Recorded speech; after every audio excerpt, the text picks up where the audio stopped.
Birdy's Halloween, a spooky story dedicated to Stephanie and Matthew. Hello, this is Richard, and this is the latest episode in our series about a boy called Jake, whose best friend is a talking crow called Birdy.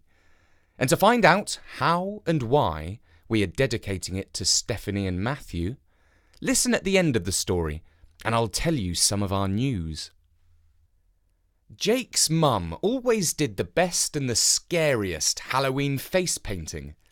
When she had finished with Jake and his sister, they both looked like proper little ghouls, with fangs and stitches, scarlet gashes and wonky eyes. Jake went up to his room to wait until it was dark enough to go trick-or-treating. He had been sitting on the bed for about 5 minutes when he heard a familiar tap, tap, tap. "Birdy!" he exclaimed, and he went to open the window.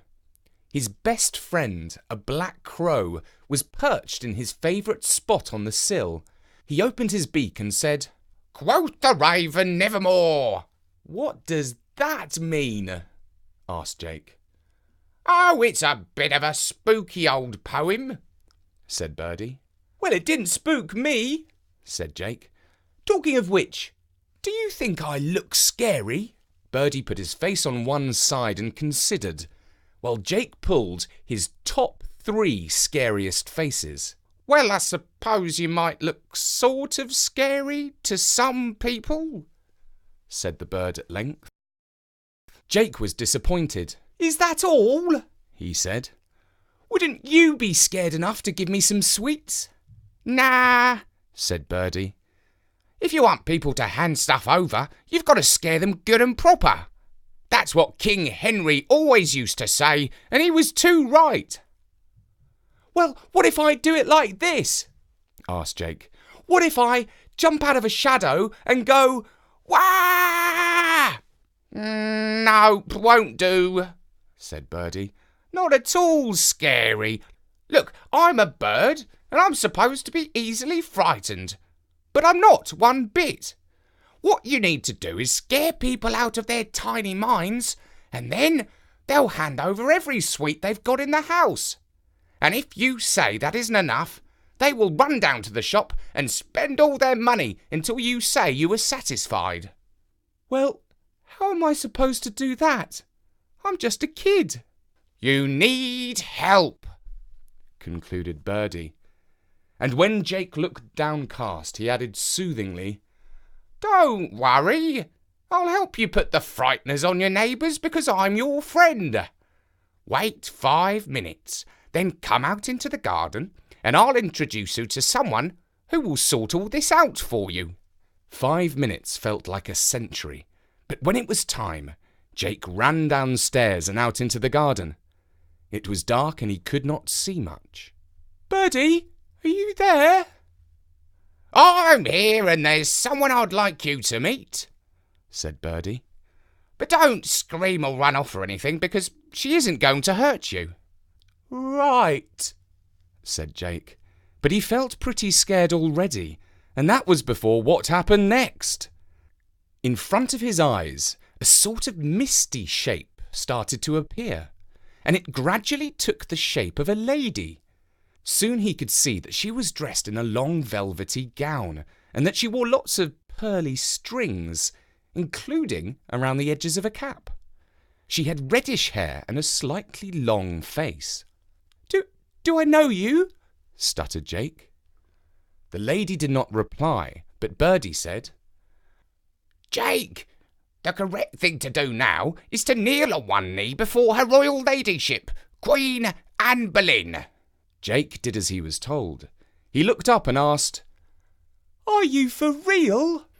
"Yes, I'm for real," said Queen Anne. "Didn't you know I've been haunting your house for several 100 years? There's a tunnel that connects your cellar to the palace." "No, I didn't know that," said Jake. "But, excuse me, your Royal Majesty, if you don't mind me saying so, even though you're a ghost, you don't seem very scary. I mean, You're a nice sort of ghost, aren't you? Well, I can be scary if I want to, said Anne. How about this for a freaky trick? And so saying, she held her head in her hands, lifted it off her shoulders, and placed it under her left arm. Yes, agreed Jake. That is properly scary. Scary enough to persuade people to hand over some sweets? Asked Birdy. Yes, that will do the trick, I should think. It was not much later when Mum called for Jake. A big crowd of kids and their parents were gathering, all dressed up as freaks, ghosts, vampires, ghouls and monsters, and all in a great state of noisy excitement. And that was before they had got sugared up. Anne Boleyn slipped in among them and did not look at all out of place. But whenever it was Jake's turn to go and knock on a door, she stood behind him. And you know what? He received so many sweets that he could have spent the entire year munching nothing else.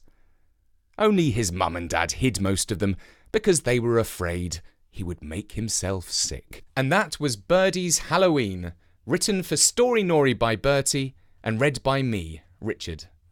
In case you didn't know, Anne Boleyn was the second wife of Henry VIII, who had 6 wives in all, though not at the same time. He lived part of the time at Hampton Court Palace on the River Thames, and in this story, Jake's house is not far away. Now for some news. We've set up a Patreon account, which helps you support Storynory with donations small or large. We've set out some nice rewards for supporters, and set ourselves some goals for making Storynory even better. It's early days, and we hope to make both the rewards and the goals even more exciting. Well, almost as soon as we had set up our Patreon page, our first Patreon pledge came rolling in. So Bertie and Storynory would like to say a big thank you to Stephanie and her 7-year-old son Matthew for setting the ball rolling. They tell us that their favourite story is quite possibly The Samurai and the Tea Master from Japan, and that they also enjoy the world stories and myths, including the ones from the Philippines. Well, thank you very much. Also, we'd like to send a long overdue thanks to our existing supporters, including Millicent Turk from Minnesota, who is one of our many grown-up listeners.